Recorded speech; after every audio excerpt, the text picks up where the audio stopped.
où la guerre se termine, en 1945, l'UNESCO est créée et prend la devise suivante. Les guerres prennent naissance dans l'esprit des hommes. C'est dans l'esprit des hommes que doivent être élevées les barrières et les défenses de la paix. Alors je m'appelle Gilles, je suis enseignante de français et travaille dans la mémoire plus ou moins depuis une dizaine d'années. Je suis actuellement présidente d'une ASBL qui s'appelle Painted Red. La ASBL parle des conférences, des voyages, des rencontres, a pour mission de lutter contre le fascisme de manière générale. Disons que ma volonté en travaillant dans ce milieu, c'est se servir de l'histoire en fait. Que l'histoire ne soit pas l'accomplissement, mais un moyen. Et étudier juste le passé et se dire voilà, c'est pas bien, ouais, on le sait, c'est clair, et il faut continuer à le dire, mais à mon avis, notre rôle va au-delà de ça. C'est de dire ok, il s'est passé tout ça, regardez un peu aujourd'hui autour de vous ce qui se passe, et c'est une des clés en tout cas qu'on a à notre disposition.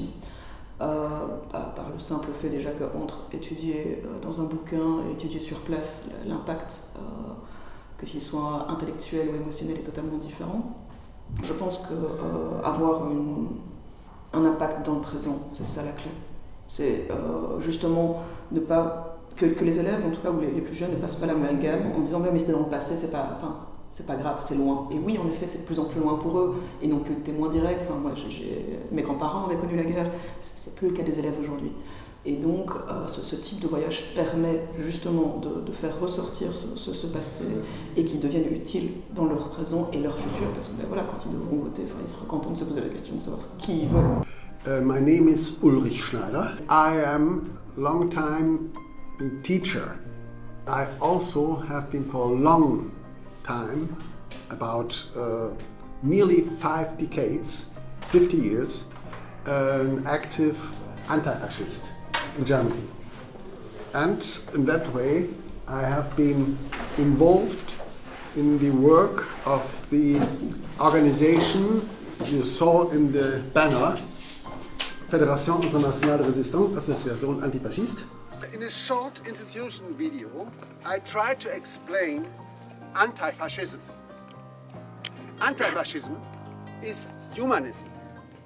That means the struggle for human dignity, humanity against an inhuman system of extermination.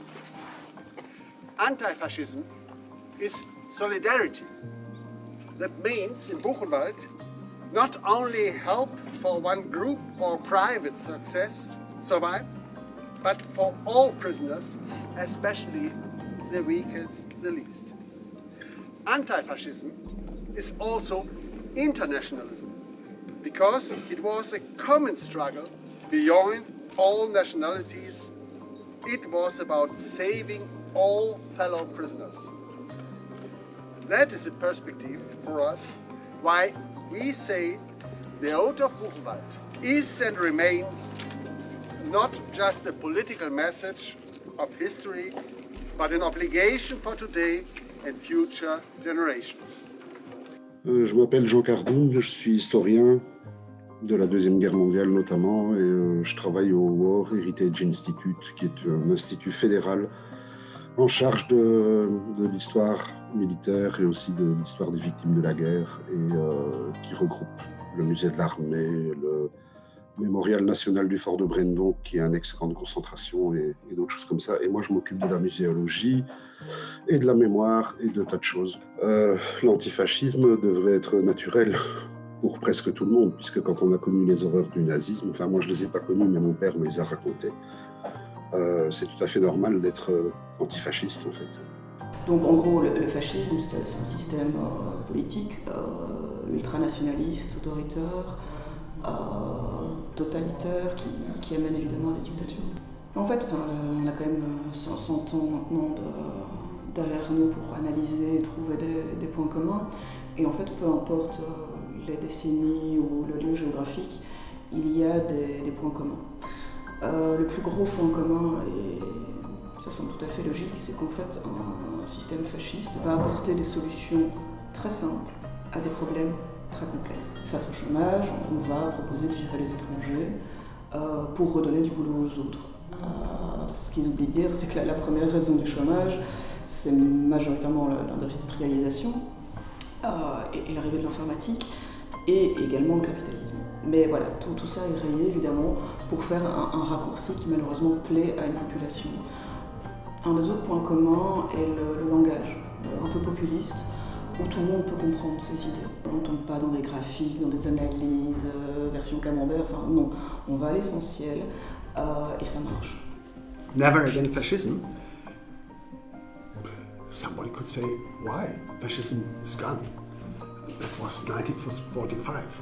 But if you focus the political situation, although in Belgium, Vlaams Belang, for example, it's one name, it's only one name, because we have a lot of organizations like this. We have Rassemblée Nationale in France, Le Pen movement. We have the Meloni, the Fratelli d'Italia. So we have open fascists in the government of a European country. En Europe, il suffit de voir la montée des partis d'extrême droite un peu partout. En Allemagne, le Alternative für Deutschland est en montée, si je peux dire. Et on voit ça un peu partout, en fait, dans quasiment tous les pays d'Europe. On peut penser à Orban, on peut penser à Obdoré en Grèce. Enfin, voilà quoi. Stéphane Hessel a dit « Je vous souhaite à tous, à chacun d'entre vous, d'avoir votre motif d'indignation. C'est précieux. » Il y a quelques dizaines d'années, on pouvait se contenter de juste savoir. Savoir ne suffit plus. Il faut agir ou en tout cas être présent.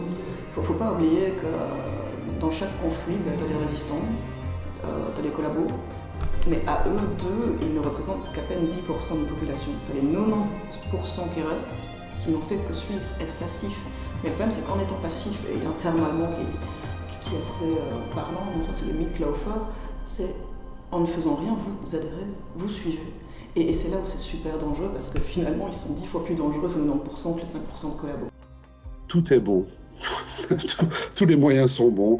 En parler autour de soi, organiser des activités de mémoire, moi c'est ce que je fais. Mais tout est bon. En fait, c'est aussi pousser les gens à réfléchir, à faire de la critique historique. Pour un historien, c'est à peu près normal, en tout cas quand il est de bonne foi. Mais en fait, la plupart des gens tombent facilement dans les fake news et tout ça. Et il y a toute une méthode de critique historique qui permet de réfléchir et de ne pas prendre pour argent comptant n'importe quelle vérité qui nous est dite. The next generation, the children of veterans and anti-fascist fighters, say it is our task to support this content, these ideas, the goal of the veterans, and bring it to the next generation. And so we are together in the tradition of the veterans with the today's generation, and I hope also with the future generation, for bringing the idea of anti-fascism to the floor. Aujourd'hui, vous savez ce qui se faisait au bloc 8 et au bloc 66. Aujourd'hui, vous savez ce qu'est la résistance. Aujourd'hui, vous avez une responsabilité, justement, car maintenant, vous savez. Hier et surtout aujourd'hui, vous avez entendu parler de personnes extraordinaires, vraiment de géants, de résistants qui ont tout donné, qui ont souffert, qui ont été jusqu'à donner leur vie pour protéger quelque chose de très précieux, la démocratie, la liberté, la paix. Ça, il ne faut jamais l'oublier. Ils se sont battus pour défendre des enfants. On était là pour la guidance aussi, pour montrer cette protection des enfants. Ils ont résisté pour protéger notre futur. Ils ont résisté pour nous protéger, nous qui sommes ici. Alors, ce qui compte le plus, c'est que vous traduisiez en actes dans le présent et que vous soyez capable, vous, de protéger la paix. Ne croyez surtout pas qu'il faut être adulte pour défendre la démocratie. La démocratie, la paix, ça commence tout petit. C'est vous qui la faites. C'est vous qui la faites dans chacune des relations précieuses dans votre vie. Donc s'il vous plaît, traduisez en actes cette volonté de paix et surtout prenez le relais. Résistez pour protéger votre futur. Nous Les détenus de Buchenwald, nous sommes venus aujourd'hui pour honorer les 51 000 prisonniers assassinés à Buchenwald et dans les commandos extérieurs par les brutes nazis et leurs complices. Une pensée nous anime. Notre cause est juste, la victoire sera nôtre.